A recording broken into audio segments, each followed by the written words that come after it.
For some reaction to the minister and today's announcement, we're turning to two people who have unique perspectives on this. Dawn Lavelle-Harvard is the president of the Native Women's Association of Canada. She's in Ottawa.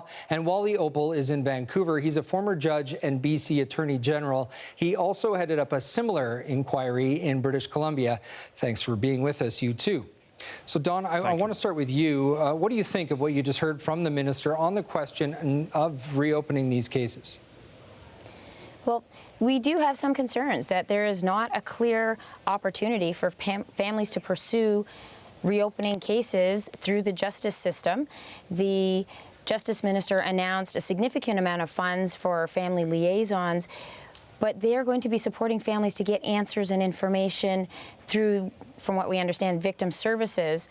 And these families were not looking for additional supports in terms of victim services. They were looking for answers in cases that were not handled appropriately. So there's great concern among the families that they might not be able to get the answers they needed. Were they expecting this inquiry to actually reopen case by case, almost 1,200 of them in Canada? I don't think it was case by case, but there were some very key cases that we have seen and that we know of that, in fact, we also believed should be looked into.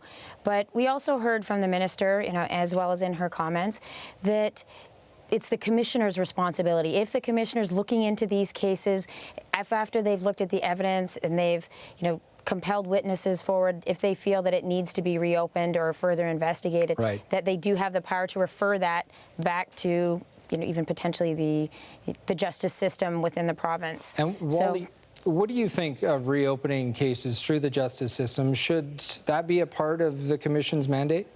I can tell you that it poses two very difficult issues. One is, if you start opening up old cases, then what you're going to do is that you have ongoing investigations. By that I mean that if a file hasn't resulted in a charge or an arrest, then it may be still ongoing.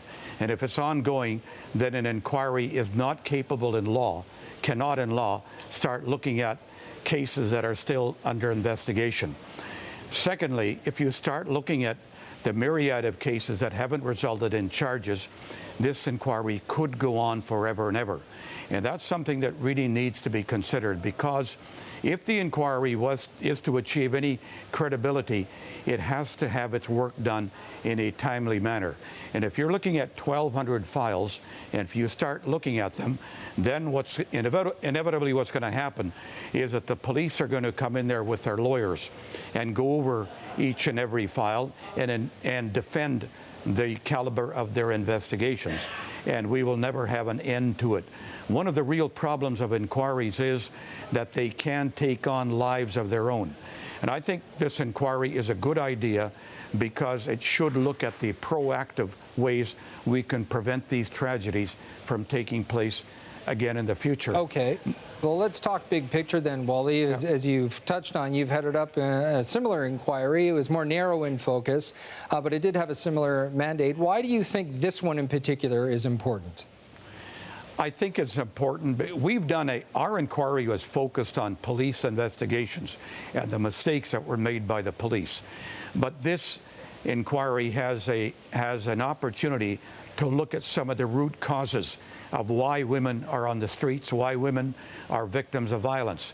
Why are there so many vulnerable women in the Aboriginal communities? Why are they victims of violence? Those are things that this inquiry can do, report back in a proactive way so as to prevent these tragedies from taking place in the future. And Dawn, I see you nodding your head to all of that, but don't we already know the root causes here? Is that really what this inquiry should be about, in your opinion? Well, I think we know the root causes in terms of racism and sexism and, long-standing oppression. But what many people don't know, and in fact, is the ways in which the system that embodies that racism and sexism works on a day-to-day basis on the ground in the practical realities of women's lives to discriminate against our women, to put our women and girls in unsafe situations. And those are the things, that's the ways in which our women are slipping through the cracks that we need to identify if we're going to be able to change the system. And I would like to say that I don't think there was ever a suggestion that it was going to be reopening 1,200 cases. I think there were some key cases, and we're still hopeful that, as the minister has said, it is within the mandate is within the power of the commissioners themselves, if they feel there are cases that do need further investigation, that they can make that happen. They can make those references. Unfortunately, it's back to a system which has failed our families the first time through, but hopefully if they have the eyes of the nation as well as the commissioners on them, that we will see a better outcome and a more thorough investigation this time. Let's end on this note. I'll ask both of you. Dawn, at the end of this process, are you convinced Indigenous women and children in Canada will be safer? Absolutely. Well, I think so too. It depends on the findings of the inquiry, whether or not they make reasonable recommendations, and I have no doubt that they will. Then it's up to the governments and the police and everybody else, all of us, to make sure that Aboriginal women are treated fairly, safely, and they do not become victims of violence in the way that they have in the past. All right, Dawn Lavelle Harvard and Wally Opal, thank you so much for taking the time, you two. We appreciate it. Thank you.